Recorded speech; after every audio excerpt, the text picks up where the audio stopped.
we can see, synarthrosis and diarthrosis as well. What kind of synarthrosis do we see here? We can distinguish here syndesmosis, synchondrosis, synostosis, and that. Namely, my dear, syndesmosis. We can see ligamentum as the junction of bones of skull. But, my dear, it is remarkable that these ligaments are nothing else but an integral part of articulatio temporomandibularis. So we mention and set it apart. Next, membrana. We can see here also membrana, namely membrana atlanto-occipitalis. Atlanto-occipitalis. Next, my dear, we can see here gomphosis. The same name of gomphosis, junctura dento-alveolaris. Let's guess at a gulp. What does it mean, this junction? And between what formation we can see this junction? Junctura dento-alveolaris. Next, my dear, sutura. We can see here sutura. Name. Mark it well. It will be a little prone to you that junctura dento-alveolaris we can see only within the frame of skull. Why? Because we have not tooth and another part of our divine body. Sutura. Sutura.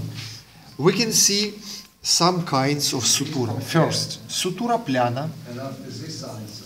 Sutura plana can be observed between bones of visceral skull. Only bones of visceral skull. Next, sutura squamosa. Between os temporale and os parietale. And sutura, my dear, serrata. Or the same name, dentata.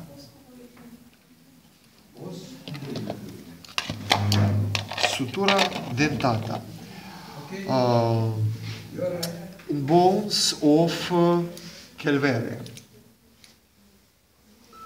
Namely, we can see sutura coronoidea between frontal and two parietal bone. Sutura coronoidea, frontal and parietal. Sutura sagittalis. Sagittalis. Between two parietal bones. And sutura lambdoidea. Os occipitale and two parietal bone. Lambdoidea. There is Greek letter, lambda. This one, lambda. Between occipital and parietal bones.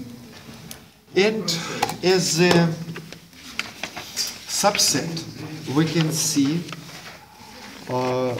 so-called fonticuli, fontanelle at the skull during childbirth, during childhood.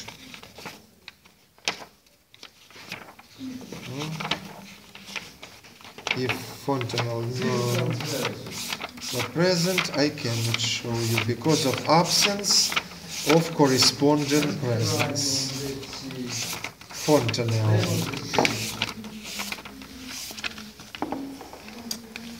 To our great pity. Нет, not to our great pity. This one, fontanelle. Just a minute. Just a minute. Just a minute. Actually, and fonticulus. This one. Fonticulus anterior, fonticulus phenaidalis. That's that. Next. We have successfully completed with the syndesmosis in skull. Next, my dear, synchondrosis. Do we have? Yes, of course. Namely, we can see during childhood synchondrosis spheno-occipitalis between sphenoid and occipital bone, synchondrosis petro-occipitalis at the projection of sulcus sinus petrosi inferioris et sulcus sinus sigmoidi. Synchondrosis petro-occipitalis. And synchondrosis sphenopetrosa between os sphenoidalia and pars petrosa ossis temporalis. By aging, these synchondrosis, this cartilaginous tissue restitutes, transform into the bony tissue. And we can say that during childhood we can see temporary synchondrosis. By aging, it has been removed, has been restituted into the synostosis. For this reason, my dear, we can see synostosis at the place of former synchondrosis. This is all about synarthrosis in skull. And now about diarthrosis. Diarthrosis is represented as articulatio temporomandibularis.